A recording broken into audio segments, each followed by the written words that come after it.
If you watch any of my videos, you should watch this one. Why is that? Because I can't believe how much some of this stuff is going for. What kind of stuff? These vintage collection releases. It's mind-boggling. Did you just say mind-boggling? Yeah, mind-boggling. Chaz, you know what I'm talking about. You know when things are so crazy it gets your thoughts all trapped like in a bottle? I literally pooped my pants. I was so shocked. I don't believe you. About the prices or the poop? He called me poop!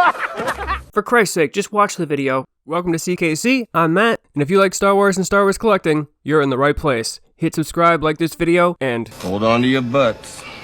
So we've done the top 10 most expensive vintage collection figures, we've done the top 10 most expensive TVC figures part 2, along with a bunch of top 10 Black Series lists, all of which are linked in the description of this video, in case you want to check them out. But both the most expensive TVC lists had what, Walter? This is not Nam, this is bowling. There are rules. Hey.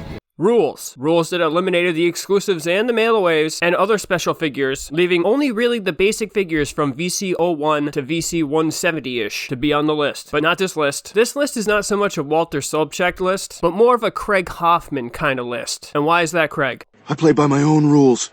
Nobody else's.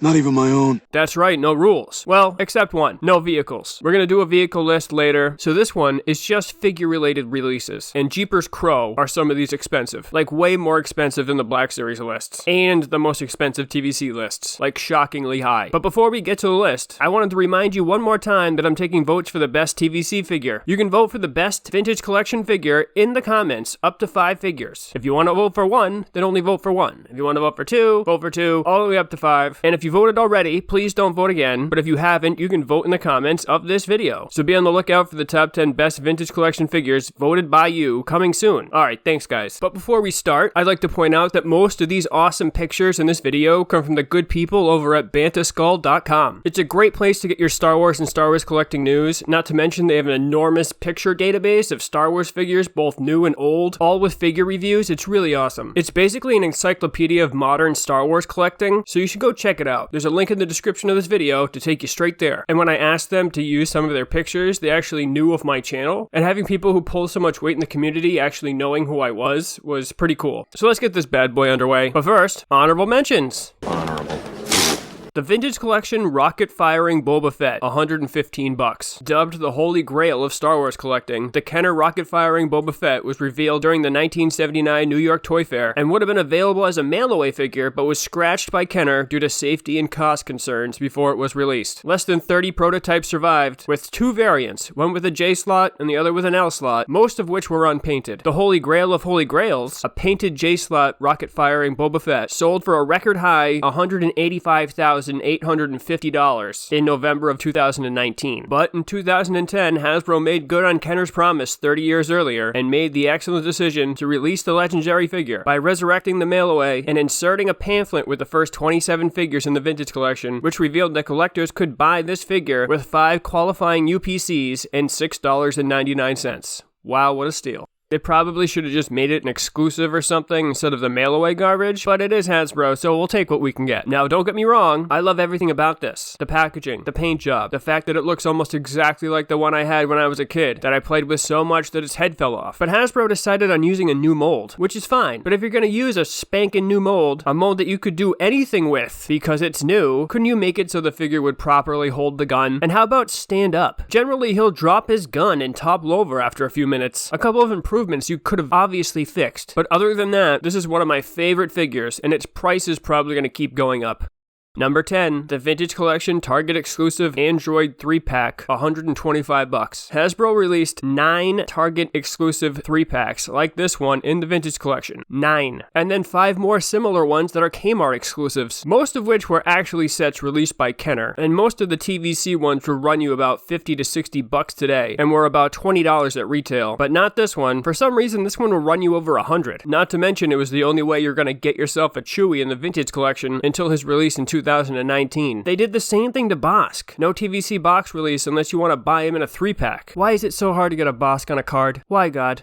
Why? Why anyone actually wanted this set blows my mind. The only decent figure in there is the Chewie. So instead of including the all-new TVC 3PO in the 3-pack, with all these new removable plates, they repacked the 2006 3PO from the Saga collection, which may have been because the response to the new 3PO wasn't all that great. A major reason being the paint job. They gave him a gold paint job instead of using vac metal for some reason. And the R2 is really just a bootleg R2. It's the Revenge of the Sith sneak peek R4G9 just painted in R2 colors. What does that mean? It means that the 3-pack doesn't come with any of the cool accessories the Vintage Collection R2 came with. No accessories, in fact. But regardless of all that, this is the most expensive 3-pack from back then. Who knows why? Number 9, the Vintage Collection Hasbro Pulsecon 2020 exclusive ARC Trooper 3-pack, $125. Due to the cancellation of most Comic-Cons in 2020, Hasbro decided to put out their own virtual Comic-Con with online guests, panels, a ton of new figure reveals, and yep, you guessed it, exclusives. I go over all the Star Wars reveals and the exclusives in a Hasbro Pulsecon video that I'll link in the description in case you want to check it out. Pulsecon 2020 had 3 Star Wars exclusives: a new Black Series Wampa, the Black Series Heroes of Endor set, and the TVC ARC Trooper 3-pack with Fives, Echo, and Jesse, which people went nuts for. So naturally, Hasbro made it an exclusive and hard to get. They sold out in minutes, but Fives is currently available individually in the Vintage Collection, and rumor has it that the other 2 should also be individually released eventually as well. This is the first time that any of them have been made in a realistic collector-focused line, and all 3 of them really look fantastic. Hasbro used the same brand new mold for all 3, and then customized them accordingly, and they all look great, although they look a little short height-wise. But this release is really cool. Too bad they had to make it exclusive. But hey, who knows? Maybe one day, years later, they'll throw more up on Hasbro Pulse completely out of the blue and not tell anybody, and then only make them available to Pulse members. Twice. Hey there, friend.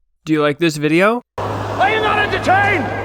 Well, I have more content just like it. And if you don't like it, I have more content that's not like it. So how about you help both of us out and hit that subscribe button and hit that like button for this video. I got more great content on the way. Right, Frank? There's more coming.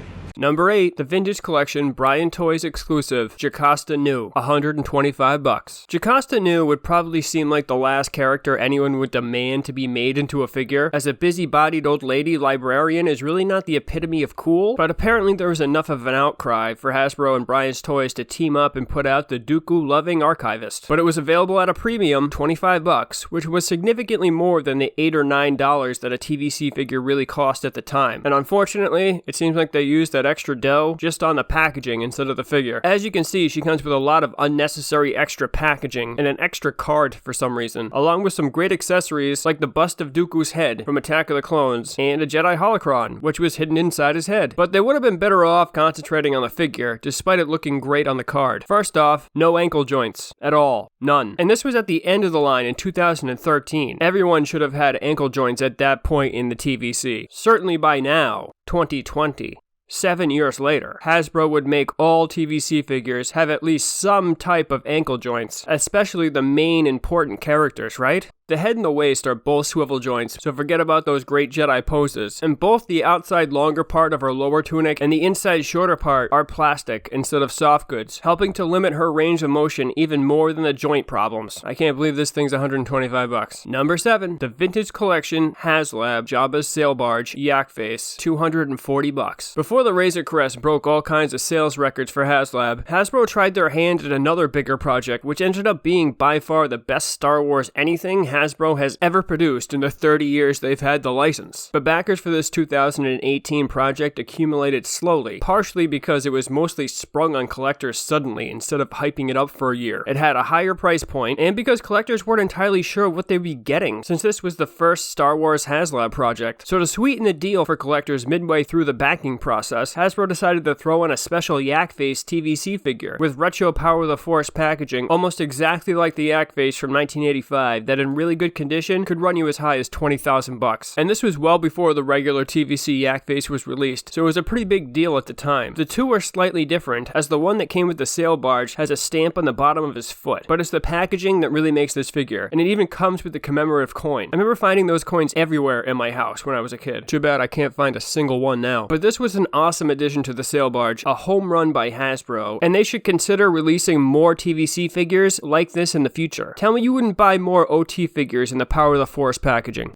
Number 6, the Vintage Collection San Diego Comic-Con 2011 Revenge of the Jedi Mouse Droid, $250 plus. In 2011, Hasbro released a massive Death Star San Diego Comic-Con exclusive set of 14 Vintage Collection figures from Return of the Jedi on variant Revenge of the Jedi cards. 12 of the 14 figures were released at retail on Return of the Jedi cards and on Revenge of the Jedi cards as chase variants, some of which are worth significant amount. One of them appears on the top 10 most expensive TVC figures part 2 list, which is linked in the description in case anyone wants to check it out. The staggering amount that this guy goes for is absolutely insane. It's one of the 2 figures from the 2011 Death Star exclusive that were never released at retail, not on a Return of the Jedi card and not on a Revenge card either. And I hope you don't suffer from obsessive completism with your action figures like I do, because do you know what Hasbro did? They numbered these impossible to obtain exclusives VC66 and VC67. So unless you want to shell out over $250 for a small plastic box, and even more for the second figure, there's going to be a gap in your numbered sequence.